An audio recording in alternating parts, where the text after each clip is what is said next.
Hi everyone, welcome back to Casual Watch Talk. Very kindly joined by Will again from Christopher Ward. Thank you so much for joining us. No worries. Hi, Sam. Yeah, how have you been since last time? Was it the Valor we did last time? Oh, I yeah, I think. think Valor Yeah. was the last one. Yeah, good, thanks. There's a lot's gone on since then.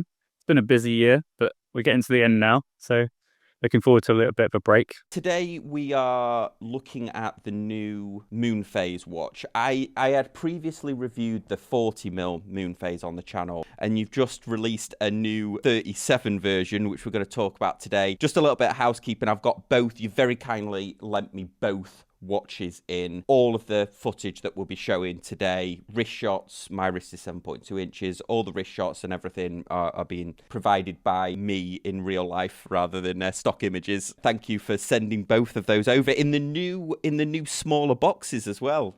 Yeah, the new boxes are great. They're just, I think they're almost half the size, which for shipping and environmental kind of reasons, you can use them to display the watches as well now. Which is kind of cool. So we've got them dotted around the office with just the bamboo section with watches in them as like little Oh, display. so like that way. Yeah, yeah, Oh, that is. I didn't realize. I didn't realize that at all. Yes, because it's almost got its own little plinth stand on yeah. it. Oh, look at this! Always designing. Never stop. It wasn't me actually; it was someone else. So I can't claim that. Let's start with the 40mm version because this has been out for must be over a year now. Maybe October of last year, but don't quote me on that.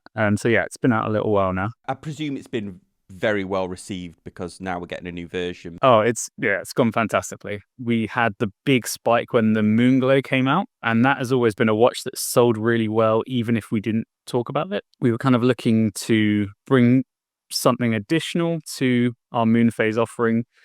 Over the years, we had presented different color versions to Mike, and it had always been, yes, it's nice, but is it going to just be a small additional increase in sales? It always kind of ended up being, yeah, we probably think it would be a little addition, but not this huge change, which wouldn't cannibalize the existing one. And then stumbled across the Aventurine direction, which in hindsight seems very obvious. I don't know why it took us so long to get there. But now we've got these two Moonphase watches that actually are very distinctly different, whilst not being too different in terms of movement case. It's done really well for being able to expand the collection, hence why the 37 is now here. I definitely want to ask you about the Aventurine. The Moonphase was the first watch that I'd ever seen that used this material, and I've since reviewed a couple of other ones from different brands. I thought it was all one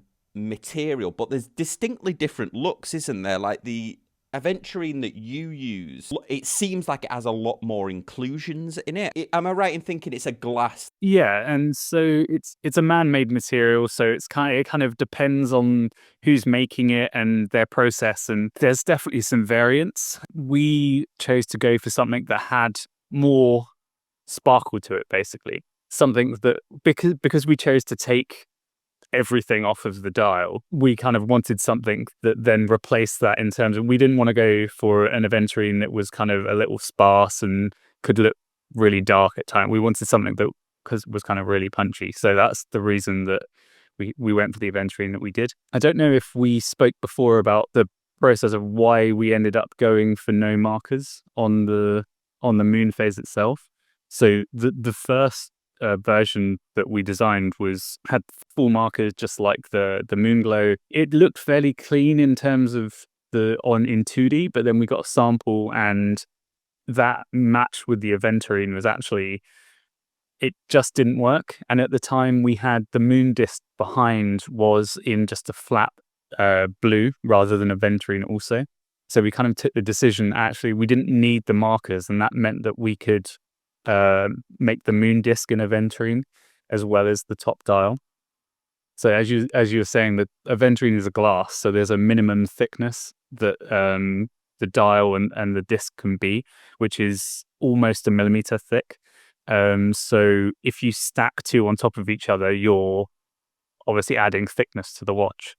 But in taking the markers off, it meant we kind of gained that thickness back. So we could keep the watch pretty much the same thickness, but gain this extra level of kind of depth with the disc in Aventurine. The thing that I love about the 37mm, it isn't a size that I would personally go for, but and I know this isn't as easy as I'm saying it, but it really is it's exactly the same as the 40 other than small. This might be an obvious thing, but I imagine that it wasn't. It took a bit more of a engineering to actually get it smaller rather than just creating a smaller case. And yes and no. So in terms of the module and the movement itself, that's exactly the same. What has changed the most is the case architecture. So obviously, as soon as you shrink the diameter down, the side profile proportionally seems far thicker. So it's always like the bigger the case, the thinner proportionally it looks. We spent a lot of time trying to shrink that side profile down on the 37. So you'll notice as you've got both, there's a box on the top, box sapphire on the top and the bottom of the 37. Which is more pronounced than on the 40. So that was kind of what we spent most time doing in terms of the design of it. But as you say, in general, it's just a shrunken down version of the original. You'll call it, but like the dome sapphire on the back of the cases. Not only does it look cool, but it fits nicely onto the back of your wrist as well. Because my Elite 1000, which I absolutely still adore.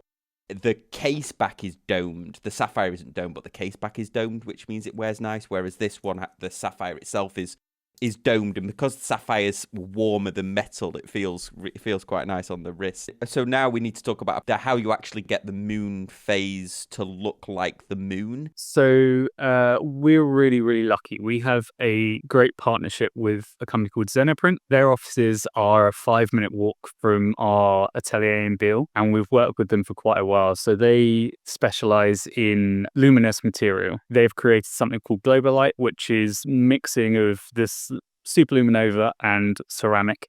And basically you bind them both together and you cast them in a mold and then you machine them afterwards. So it means you can get these large 3D shapes that also glow. We've used it on things like the C60 concept for the triangle, on the Lumiere. All of the indexes are made from that. So we've done quite a lot of projects with them with this luminous material. The moon is cast in that material, and then there are several printing processes afterwards to get the detail of the craters and that kind of thing. And also on this new Moonphase, so both sizes, there's now more of a dome.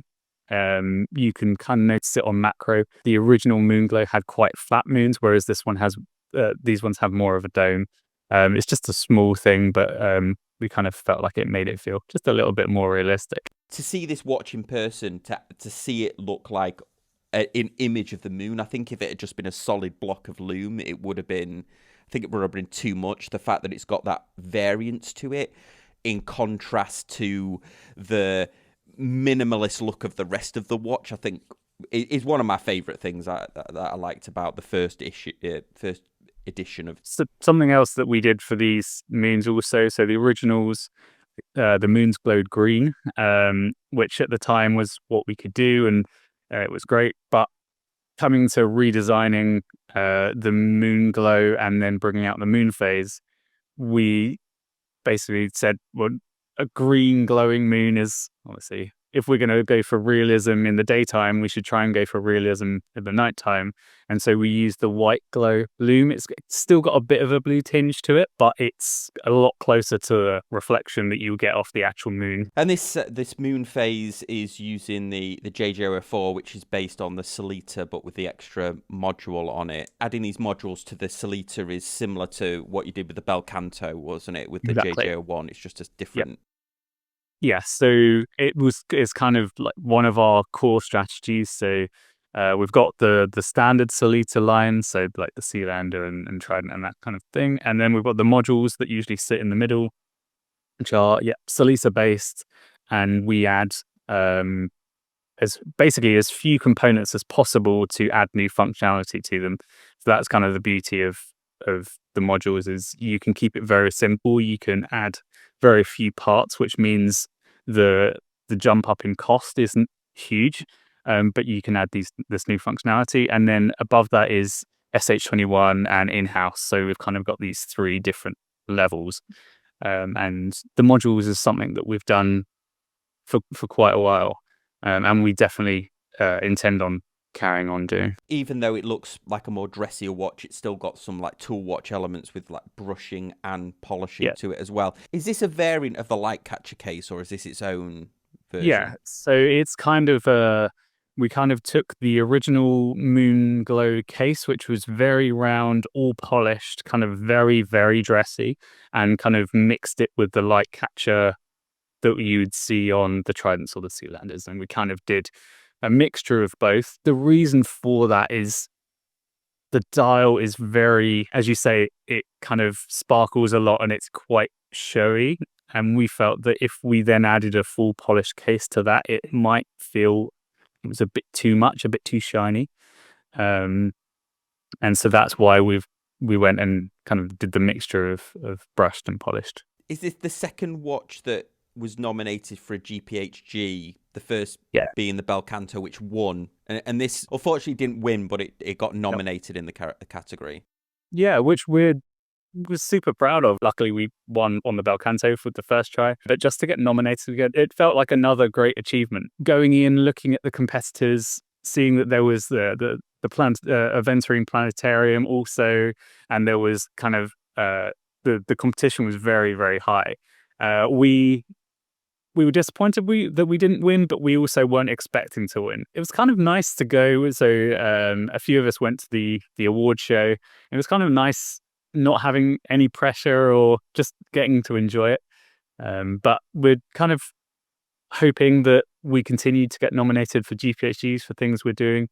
Looking to the next few years and what's coming, we're hoping that kind of train continues and maybe we win another one. Maybe we just get nominated, but just to be there and to be talked about in that regard is a massive plus for us. Well, let's just talk about the size for a second. I'm trying to think of the models that have reduced in size. So you had the Sealander automatic that went to a 36. Then you had the GMT went to 36, and then this is 37, which on measurements it seems small, but mainly it's the dial that seems slightly smaller, but it wears quite well certainly on my 7.2-inch wrist. I think the reason that the 37 it doesn't feel too small is because the dial opening is really quite big and there's a lot going on the dial, so it fills out that space, so you don't feel like the watch doesn't feel too small. And we decided to kind of stick to 37 because instead of go down to 36 because of the module and everything that entails. And again, going back to the proportions, as the smaller you shrink the diameter, the thicker it looks. So we kind of felt that was the sweet spot for this. The GMT 36, you could tell it was thicker, whereas this one really does look like a smaller version of the 40, but in almost all of the measurements. Visually anyway. Yep, that was the goal. Cool. So you sent me both of them on the consort bracelet, which has the extension on the butterfly clasp. Yeah. Which I still think is really cool. But it's also available on blue leather, which has now become iconic, I suppose, to this model in particular. Both watches are coming in at exactly the same price. Here in the US, with the consort bracelets coming in around just less than the $2,500 mark. $2,500 price point, I think it's quite competitive in terms of the competition. Yeah, and the fact that because we use the module, we can get as large of a moon as, well, there are limits because you're in this case, you have the Aventurine on the disc, so it adds a little bit extra weight, and there's only a certain diameter you can go up to before the weight gets too much for the movement. It means that you can have this giant moon where maybe if you're using a standard Moonphase from Solitaire or someone else, there's limitations on what you can do with it. So I think that's kind of the advantage of us using the module, but then the module is only a few additional parts, so the price doesn't skyrocket like you might imagine it would. And I'm just testing the accuracy of the Moonphase to to make sure that it keeps in sync with the actual moon. But I've got another 127 and a half Yeah, it's years going to take a while. Yeah, well, that's been fantastic. So they're actually they're both available now, available with the different strap options. Let us know what you think in the comments section down below. Will, thank you so much for joining us again. Really good Love having to you you. back on, and we'll see you next time on Casual Watch Reviews. Thanks, guys. Bye.